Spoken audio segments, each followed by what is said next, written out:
Okay, I'm ready to talk about Green Lantern, the first 4 issues. I wrote on Facebook how I was disappointed about it, and a good friend of mine whose opinion on comics I really respect said that I was totally off base. He was loving the book. So Matt Mansell, this is for you. So I got well. Grant Morrison has written a lot of great comics. All right, he's written some really interesting, iconic takes on DC superheroes as well. Some of which were really great, some of which were not so great.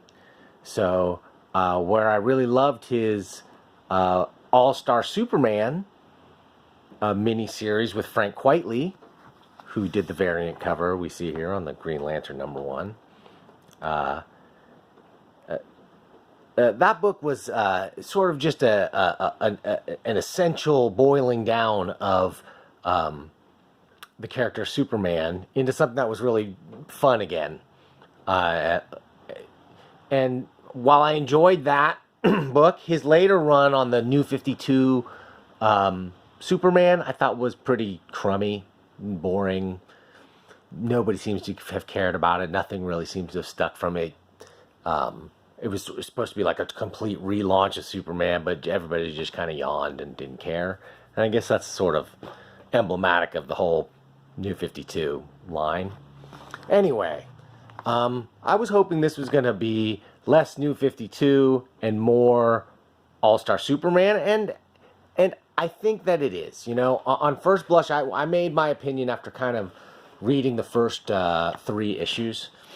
And then the issue #4 came out, and I said, you know what, maybe I've been too hasty. This wasn't exactly what I expected, so I want to take some time and read all 4 back to back to back to back or whatever. So I did.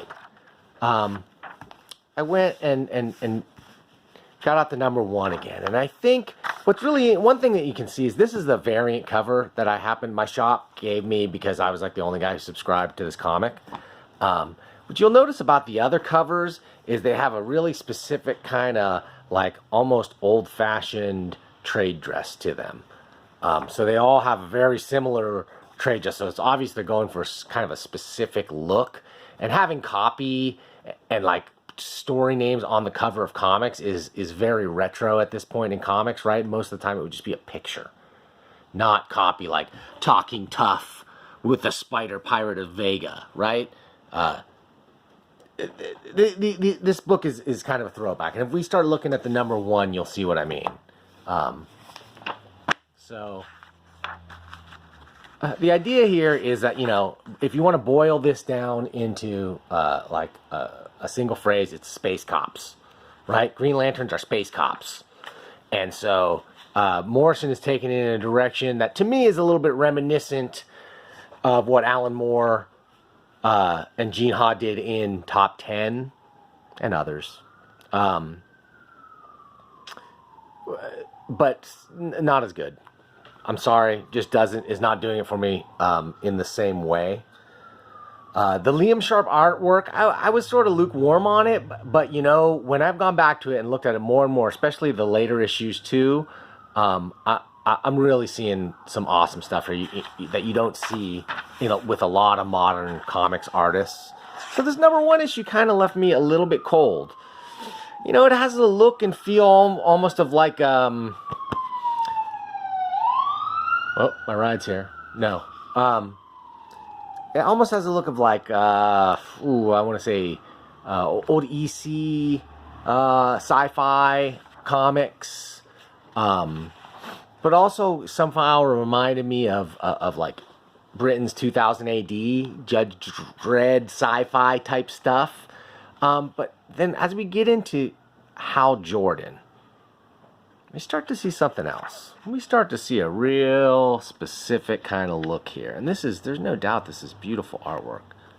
Sharpe can draw. But what we get right out of the box here is that, you know, hey Hal. Hal lost his job again. He's been working at a gas station. And she says, you were a test pilot for Ferris. Test pilot is a big deal, Hal. That's a job deluxe, 1 in a million. But then you decide you'd rather be traveling sales rep for a toy company. Next, you're selling insurance. Now, my real job always came first. Insubordination, right? That's what got you fired again. Like every other time, Hal Jordan. Yeah, I know, I hate me too. Oh, Hal is a bad boy, and that's why the ladies love him. So, Hal Jordan has always been, some people have called him like the most boring guy in comics because he was sort of like a straight arrow. That was like his thing. He was a test pilot, right? So that means he was a military man. And sure, he's a hot shot as a test pilot, but ultimately, those are very disciplined people. And he was always sort of like conservative guy, even put up, with Green Arrow, who was meant to be super liberal. And that was sort of like emblematic of the 70s dynamic of Green Lantern. He was uptight, conservative, like guy in the system. And somehow that's boring. So now we want to turn him into a rock'em sock'em dude. He's fighting bums here. Turn out to be aliens, but whatever.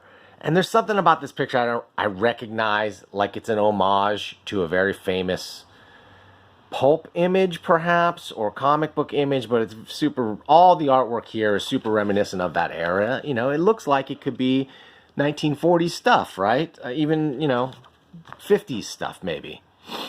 So anyway, the bums turn out to be aliens, etc. So, but Hal Jordan is, he's a space cop, right? First and foremost. So when he's Green Lantern, he's on the job. But when he's not, he's just kind of a loose cannon, wild card. He's like McNulty on The Wire, with a power ring. And so anyway, this to me didn't sit right, and maybe it colored my first reading on it, but going back and reading it, it's definitely enjoyable. It's definitely well written, and it's definitely well drawn. There's just something that tells me, one, like, look at that Guardian. That is a beautiful, wonderful picture. There's just something about it that seemed out of step with, like, the modern comics market, and I have a hard time believing this is going to be a super successful commercial success.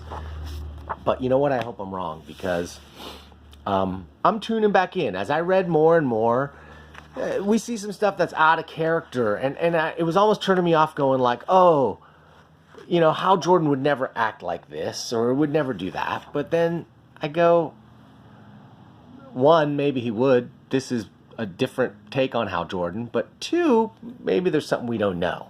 So because there's sort of a underlying story about an infiltrator in the Green Lantern Corps. There's somebody who's a traitor who's reporting. To me, that means everything that Hal's doing is kind of suspect. And so I'm going to reserve judgment, right? It's roping me in enough. And there's enough twists and turns. Like here, they brought in Evil Star, who I guess is an old, like, Green Lantern villain I'm not that familiar with, who killed billions of people, apparently, to get his superpowers, and he's got this star band thing. And so anyway, there's this group is sort of gathering all these tools together to build a sort of, like, anti-Green Lantern Corps, and are building some kind of ultimate secret weapon. And so that's sort of the underlying story, but each issue ends up being like a standalone comic, which a standalone story with an overarching story going across them all, which I'm loving. I'm enjoying that part. And when I shifted my mindset into that, it's fun again, because it's like old-fashioned comics in that way. This is not necessarily like, this would make a good trade paperback. There will be a cohesive meta story overarching to it. But then each issue reads as an individual, right? That's why, the first one, I wish I had the regular cover, not the variant, but like each one has a separate name. Like this one was the Darkness Visible, and Slave Lords of the Stars, and the Cosmic Vampire's Beautiful Daughter, right? And they've all got this sort of extra copy, like Cop versus God in. I guess I like that, but I guess my problem was, like, it's almost, they didn't go enough. Like, the lettering is not reminiscent enough. I don't know, it's got too modern of lettering to pull that off, but maybe that's what they're going for, like a modern take with on an old-fashioned style of comics. If that's what they're doing, right, they're succeeding. There's some silliness in it. You know, the Earth has been miniaturized and is being auctioned off to the highest bidder, and we see all the, you know, various alien races and bidding on the Earth, and they've all got different nefarious schemes, the Dominators and whatnot, and Apocalypse is in the mix, and it ends up getting purchased by sort of like this stereotypical godlike character who really looks like Earth's Christian god, and several Earth gods rather, and you know, he's come and he's given superpowers to all the people on Earth, and you know, but Green Lantern realizes he's like not what he seems, and they're fattening up the people on Earth, and you know that the people of Earth are too, they're willing to write off their own, even when they find this out, they're willing to write off their own grandchildren for the sake of having superpowers today. So it's sort of a commentary, ham-fisted though it might be, on modern society. Anyway, giant boxing gloves come into play, gods are knocked out, the Earth is against its will freed from this evil alien monster, and they hate Hal Jordan because of that. They're like, fascist, you suck. You took away all our superpowers and free stuff that the god was giving them. So I get it. Funny, haha. That's part of this, is that it's almost like satire. That's why I said it's almost like reading issues of 2000 AD or I don't know, other sort of satirical sci-fi comics. And so it's fun. Things happen that are seemingly out of character. How Jordan does stuff here at the end of this issue that's barely mentioned in the first issue, that just seems drastically out of character. But again, I don't want to be too spoilery here. And now that I think about it, in hindsight, it's probably setting us up for something else. It's subverting our expectations, and I should trust a veteran storyteller like Morrison to do better than that. Now, this issue number 4 is where the artwork really kind of stepped up a little bit even for me. Like, I enjoyed the Liam Sharpe stuff before, but number 1 was probably my least favorite looking issue. And I would say that number 4 is my favorite looking issue. So that's a good sign. Shows that he's engaged anyway. Hopefully they're selling enough that the storyline will come to a conclusion. I'm sure it will. This doesn't seem like one of those flame out kind of high profile books that never finishes. Knock wood. So I'm in it. You know, I'm anxious to find out who is the traitor in the Green Lantern Corps. There's some stuff here with Hal going undercover. I don't want to spoil it too much because I recommend reading it. I want you to read it.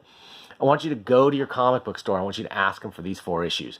If they don't have all 4 issues, or can't get, or tell you that they cannot get all 4 of these issues, I would venture to say they are not telling the truth, or they are too lazy to order them for you, or don't know how to order them. If that's the case, you know, maybe find them online. Maybe you wait for the trade, and so it would be fun to read as a trade, I guess. But I think it's much better in this format. I think this is the format that Morrison intended us to read it in, issue by issue, building up. It's really a retro feeling. If you read comics like I did from the, you know, from the time you can remember reading to now, through the 80s, 90s, up till now, you'll recognize that, like, the way comics tell stories, the main style has changed and evolved over the years. Like, for instance, you don't see sound effects balloons in many modern comics, or at least you didn't for a while, and they're starting to come back. I think comics shed some of the tropes. Sorry, I hate that word. They shed, but this is the right use of that, I think. So they shed some of the tropes of the medium, like thought balloons. And instead they use captions, and that seems like a subtle distinction, but there's a difference, and there's a difference in the tools that are available, and I think we've come to the point now, thankfully, where comics can feel free to use or not use any of these parts of their toolbox, rather, one of these tools in the toolbox, because why not? I mean, there's no thought balloons, for instance, in this comic, right? And that's something that would have been super common in an old school Green Lantern comic, or any DC comic for that matter, or Marvel even. So it does have a modern feel and sensibility for the modern readers. It's trying in that way. But then, you don't often see like colorful cover copy like this. So anyway, I've rambled enough. It's time to get thee to a comic book store and find Green Lantern by Grant Morrison and Liam Sharpe. Ask for it by name. Ask them to order the issues, and if you can't find them, then maybe you look elsewhere. You go to another shop, you go online. Let's find them, but let's try your comic book store first, okay? Thanks.